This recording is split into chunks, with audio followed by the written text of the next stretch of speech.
आने वाले 10 से 15 मिनट आपके घंटों की मेहनत को बचा सकते हैं। चलिए शुरू करते हैं। Question number 1 is Lord Mountbatten की अध्यक्षता में बनी विभाजन परिषद में कांग्रेस का प्रतिनिधित्व निम्न में से किसने किया था? Option A Rajendra Prasad, Jawaharlal Nehru. Option B Jawaharlal Nehru, Abul Kalam Azad. Option C Abul Kalam Azad, Sardar Vallabhbhai Patel. Option D Sardar Vallabhbhai Patel, Jawaharlal Nehru. तो correct answer is Sardar Vallabhbhai Patel, Jawaharlal Nehru, option D.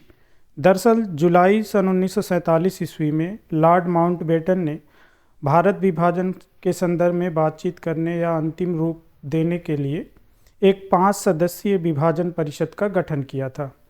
अब इसमें लॉर्ड माउंटबेटन एक सदस्य तो ये थे जो कि इस परिषद के अध्यक्ष थे, जबकि कांग्रेस की तरफ से पंडित जवाहरलाल नेहरू और सरदार वल्लभ भाई पटेल को इस परिषद में शामिल किया गया।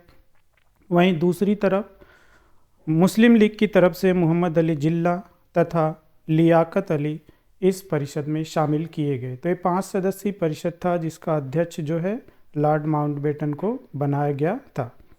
तो correct answer is option D, Sardar Vallabhbhai Patel and Jawaharlal Nehru. Next question is हमें पाकिस्तान या आत्महत्या में से किसी एक को चुनना है। निम्न में से यह कथन किसका है? Option A Govind Ballabh Pant. Option B Sardar Vallabhbhai Patel. Option C Jawaharlal Nehru. Option D V P. Menon. तो correct answer is option A Govind Ballabh Pant. ये कथन जो है गोविंद बल्लभ पंत ने कहा था, क्योंकि उस समय स्थितियां इतनी ख़राब हो गई थी, तो उनका ये कहना था कि या तो हम पाकिस्तान को ही चुन लें या तो फिर आत्महत्या को चुन लें। तो correct answer is option A Govind Ballabh Pant. Next question is निम्न में से क्रिप्स मिशन के प्रस्ताव के बारे में क्या सही नहीं है? ध्यान दीजिएगा, नहीं की बात हो रही है। ऑप्शन ए भारत को डोमिनियन का दर्जा दिया जाएगा। ऑप्शन बी विदेशी संबंध वायसराय के अधीन होंगे। ऑप्शन सी एक भारतीय संघ का निर्माण किया जाएगा। ऑप्शन डी युद्ध के बाद एक संविधान निर्मात्री परिषद का गठन किया जाएगा। तो correct answer is option B विदेशी संबंध वायसराय के अधीन होंगे। ये बात नहीं कही गई थी, जबकि क्या था, देखिए सन 1942 ईस्वी में क्रिप्स मिशन भारत आया, इतना आप परिचित होंगे। अब उसमें ये कहा गया, मिशन ने जो अपनी संस्तुतियाँ की उसमें ये बोला कि भारत को भाई डोमिनियन राज्य का दर्जा दिया जाएगा।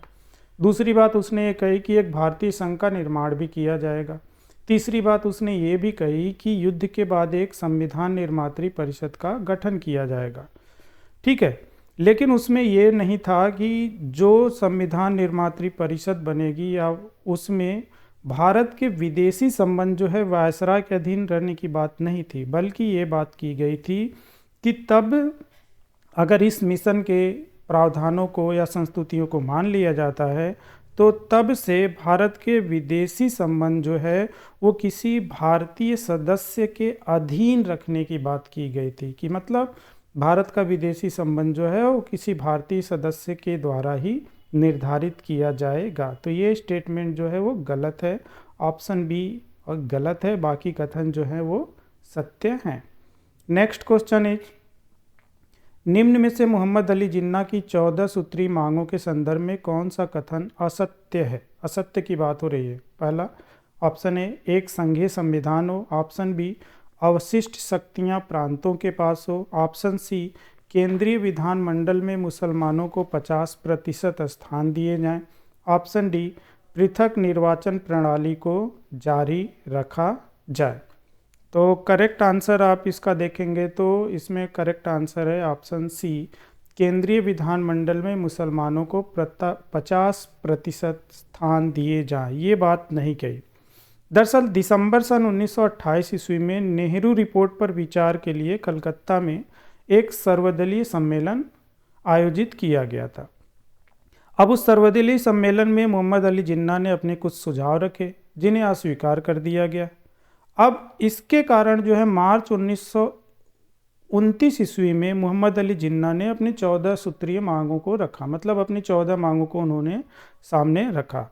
अब इसमें जो है उन्होंने ये कहा कि एक संघीय संविधान हो, सही बात है।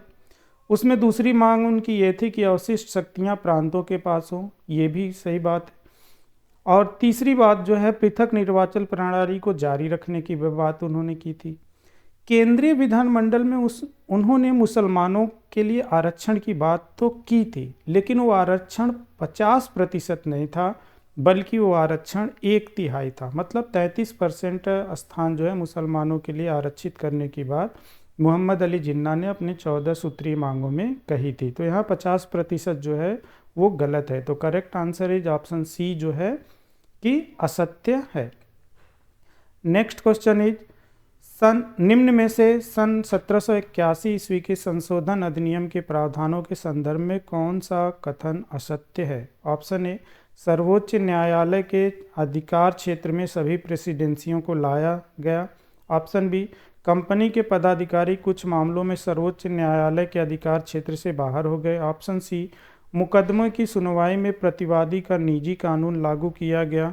ऑप्शन डी, सपरिषद गवर्नर जनरल द्वारा पारित कानून को सर्वोच्च न्यायालय में पंजीकृत कराना आवश्यक नहीं रहा। तो इसमें करेक्ट आंसर ये होगा कि सर्वोच्च न्यायालय के अधिकार क्षेत्र में सभी प्रेसिडेंसियों को लाया गया नहीं। देखिए 1781 ईस्वी में जो संशोधन अधिनियम लाया गया था उसमें रेगुलेटिंग एक्ट की कमियों को दूर करने का प्रयास किया गया था। अब उसमें ये कहा गया था कि भाई जो सर्वोच्च न्यायालय का क्षेत्राधिकार है उसे बस बंगाल प्रेसिडेंसी तक ही रखा जाए। मतलब कि सर्वोच्च न्यायालय जो है बंगाल प्रेसिडेंसी के अंतर्गत आने वाले मुकदमों को ही देखेगा, ना कि बाकी जो 2 प्रेसिडेंसी थी उस समय बम्बई और मद्रास, उसको इसके अधिकार क्षेत्र में नहीं लाया गया। बाकी कथन जो है वो सत्य है। कंपनी के पदाधिकारी जो है कुछ मामलों में सर्वोच्च न्यायालय के अधिकार क्षेत्र से बाहर हो गए थे, सही बात है। मुकदमे की सुनवाई में प्रतिवादी का निजी कानून भी तब से लागू करने की बात हुई, ये भी सत्य कथन है। और सपरिषद गवर्नर जनरल द्वारा पारित कानून को सर्वोच्च न्यायालय में पंजीकृत कराना आवश्यक नहीं रहा, ये भी सत्य है। जबकि पहले गवर्नर जनरल जो भी नियम बनाता था तो उससे पहले सर्वोच्च न्यायालय में पंजीकृत कराना पड़ता था। तो ये प्रावधान सब संशोधन के द्वारा सुधारे गए, लेकिन इसमें सर्वोच्च न्यायालय के अधिकार क्षेत्र में बस बंगाल प्रेसिडेंसी को रखा गया। इस चीज़ को आपको ध्यान में रखना है। नेक्स्ट क्वेश्चन इज, अगले सवाल पे जाने से पहले मैं आपको बता दूं कि अगर आपको प्रश्न और उनकी व्याख्या जो है पसंद आ रहे हों, सही लग रहे हो, परीक्षा के नज़रिए से उपयोगी लग रहा हो, तो चैनल को आप लाइक शेयर एंड सब्सक्राइब जरूर कर लें, जिससे कि आने वाले वीडियो का नोटिफिकेशन आप तक समय से पहुंच सके। इस चैनल पे आपको लगातार वीडियो मिलेंगे, 1-2 दिन के बाद आप अंतराल पे आपको वीडियो हमेशा उपलब्ध रहेंगे। अभी MCQs की वीडियो चल रहे हैं, बाद में आपको कॉन्सेप्ट वीडियो भी देखने को मिलेगा। तो ज़रूरत इस बात की है कि अगर आप चैनल पे जुड़े रहेंगे तो आपका कंप्लीट इतिहास जो है वो यहाँ पे तैयार कराया जाएगा। तो बस चैनल को आप सब्सक्राइब करके रख लें, जिससे कि आने वाले वीडियो का नोटिफिकेशन आप तक समय से पहुँच सके। तो अगला सवाल देखते हैं। निम्न में से सन 1853 ईस्वी के चार्टर एक्ट के संदर्भ में असत्य कथन की पहचान कीजिए। ये देखिए असत्य, गलत, नहीं, इनको आपको ध्यान देने की बड़ी ज़रूरत होती है, क्योंकि अगर आपने इस पर ध्यान नहीं दिया तो आपको आता हुआ आपका सवाल जो है वो गलत हो जाएगा। तो इसके विकल्प देखते हैं। ऑप्शन ए, विधि सदस्य को गवर्नर जनरल की परिषद का पूर्ण सदस्य बनाया गया। ऑप्शन बी, विधि निर्माण के लिए एक विधान परिषद का निर्माण किया गया। ऑप्शन सी, विधान परिषद की कार्यवाही गुप्त रखी गई। ऑप्शन डी, बंगाल के लिए एक उपराज्यपाल का प्रावधान किया गया। तो correct answer is option C, विधान परिषद की कार्यवाही गुप्त रखी गई। ये स्टेटमेंट जो है वो गलत है। नहीं, 1853 ईस्वी में जिस विधान परिषद का निर्माण किया गया था कानून बनाने के लिए, उसकी कार्यवाहियाँ गुप्त नहीं थी, बल्कि उसकी कार्यवाहियाँ जो है वो सार्वजनिक थी। कोई भी उन कार्यवाहियों के बारे में जानकारी रख सकता था, देख सकता था। तो इस चीज़ को आपको ध्यान में रखना है कि गुप्त कार्यवाही नहीं रखी गई थी। Option C is correct answer. Next question is, निम्न में से सन 1858 ईस्वी के अधिनियम के अनुसार नियुक्त प्रथम राज्य सचिव कौन था? देखिए प्रथम, लास्ट, ये सब बहुत इंपॉर्टेंट तथ्य होते हैं, तो इसको आपको जरूर ध्यान में रखना है। Option A, John Temple. Option B, John Russell. Option C, Robert Peel. Option D, Henry Stanley. राज्य सचिव को तो आपको ज़रूर जानना चाहिए, क्योंकि यहाँ से प्रशासन में आमूलचूल परिवर्तन देखने को आपको मिलता है। तो इसका करेक्ट आंसर है ऑप्शन डी, हेनरी स्टैनले। देखिए सन 1858 ईस्वी के अधिनियम द्वारा भारत में ईस्ट इंडिया कंपनी के शासन को समाप्त कर दिया गया। ठीक है, इसके बाद भारत का प्रशासन जो है वो सीधे ब्रिटिश ताज के द्वारा अधिग्रहित कर लिया गया। अब ताज ने जो है ब्रिटेन में भारतीय मामलों को देखने के लिए एक राज्य सचिव का पद बनाया। अब राज्य सचिव की मदद करने के लिए उसने एक 15 सदस्यों वाली काउंसिल ऑफ इंडिया की भी निर्माण किया। अब इस नियम या प्रावधानों के अनुसार जो सबसे पहले राज्य सचिव के पद पे जिस व्यक्ति की नियुक्ति की गई उसका नाम था हेनरी स्टैनले। तो correct answer is Henry Stanley जो है वो प्रथम राज्य सचिव था। Next question is, Morley Minto सुधार ने हमारा सर्वनाश कर दिया, निम्न में से यह कथन किसका है? Option A Motilal Nehru, option B Jawaharlal Nehru, option C Sardar Vallabhbhai Patel, option D Mahatma Gandhi. तो correct answer is option D, Mahatma Gandhi ने जो है मार्ले मिंटो सुधारों के संदर्भ में ये बात कही थी कि इसने हमारा जो है वो सर्वनाश कर दिया। क्यों कही थी? क्योंकि आपको पता होगा कि मार्ले मिंटो सुधारों के द्वारा भारत में पृथक निर्वाचन पद्धति को अपनाया गया था, जिससे कि हिंदू और मुसलमानों के बीच जो है मतभेद की खाई लगातार चौड़ी होती गई। इसी संदर्भ में महात्मा गांधी का यह कहना है कि मार्ले मिंटो सुधार ने भारत की एकता को तोड़ दिया और हमारा सर्वनाश कर दिया। नेक्स्ट क्वेश्चन इज, निम्न में से किसने कहा कि अगस्त प्रस्ताव के कारण राष्ट्रवादियों और सरकार के बीच की खाई और चौड़ी होगी? Option A Jawaharlal Nehru, option B B R Ambedkar, option C Rajendra Prasad, option D Mahatma Gandhi. तो correct answer is option D, Mahatma Gandhi ने ये कथन कहा था। क्यों? क्योंकि अगस्त प्रस्ताव में कुछ ऐसे प्रावधान किए गए थे जिससे कि राष्ट्रवादियों के बीच ही जो है मतभेद हो गए। इसी को ध्यान में रखते हुए महात्मा गांधी ने ये कहा कि अगस्त प्रस्ताव ने जो है राष्ट्रवादी और सरकार, क्योंकि राष्ट्रवादी जो है अगस्त प्रस्ताव के प्रावधानों से नाखुश थे, तो सरकार से जो उनका एक खाई थी या उनका मतभेद था वो और भी बढ़ गया, क्योंकि अगस्त प्रस्ताव से भारतीयों को काफ़ी उम्मीद थी, लेकिन उनकी किसी भी उम्मीद को इस प्रस्ताव के द्वारा पूरा नहीं किया गया। तो next question is, cabinet mission के सदस्यों में से निम्न में से कौन भारत सचिव के पद पर था?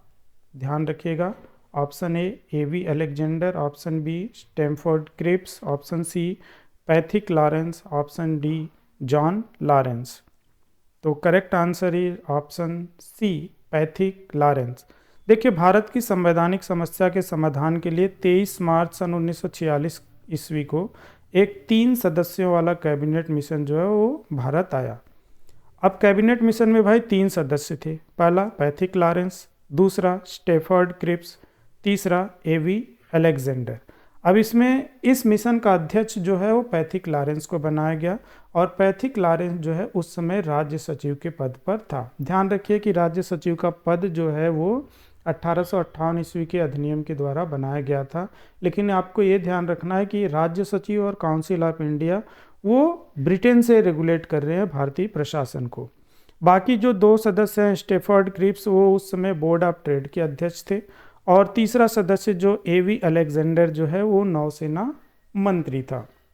तो फिलहाल आपको ध्यान रही रखना है कि कैबिनेट मिशन के सदस्यों में से पैथिक लॉरेंस जो है वो भारत सचिव के पद पर था। तो आज के वीडियो में इतना ही। इस टॉपिक पे basic level and moderate level के वीडियो जो है वो चैनल पे पहले से पड़े हैं, आप जाके प्लेलिस्ट में देख लें, और इन तीनों वीडियो को देखने के बाद आपका भारत के संवैधानिक विकास का काफ़ी कुछ हिस्सा जो है वो तैयार हो जाएगा।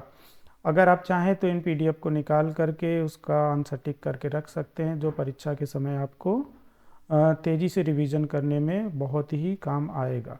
इसी तरह के महत्वपूर्ण वीडियो आपको लगातार चैनल पे मिलेंगे, और जो चीज़ें एमसीक्यूज़ में शामिल नहीं हो पा रही हैं उसको हम कवर कर लेंगे अपने, जब भी हम कॉन्सेप्ट लेवल का वीडियो शुरू करेंगे तब उसमें सारी चीज़ों को कवर अप कर लिया जाएगा। कॉन्सेप्ट लेवल के वीडियो और एमसीक्यूज़ लेवल के वीडियो देखने के बाद आपको किसी किताब को पढ़ने की कोई ज़रूरत नहीं पड़ेगी, इतना मैं आपसे वादा करता हूँ। फिलहाल अभी हम कॉन्सेप्ट वीडियो को बाद में शुरू करेंगे, और आपसे एक बात और करनी थी कि अगर आपको ये महत्वपूर्ण लग रहे हैं तथ्यों को तो आप चैनल को सब्सक्राइब कर लीजिए, जिससे थोड़ा सा मुझे भी मोटिवेशन मिलेगा, तो मैं आपके लिए कॉन्सेप्ट वीडियो सीरीज को भी जल्दी शुरू कर पाऊँगा। और आने वाले समय में आपकी काफ़ी परीक्षाएं हैं, वहाँ पे आपको ये सारी चीज़ें बहुत ही काम आने वाली हैं, क्योंकि वीडियो में उन्हीं सारी चीज़ों को शामिल किया जा रहा है जहाँ से या तो प्रश्न आ रहे हैं या तो आने की संभावनाएँ हैं। सब कुछ परीक्षा पैटर्न के हिसाब से ही यहाँ पे आपको तैयार किया गया है, लेकिन आप तक ये सारी चीज़ें तभी पहुँच पाएंगी जब आप चैनल को सब्सक्राइब कर रखेंगे।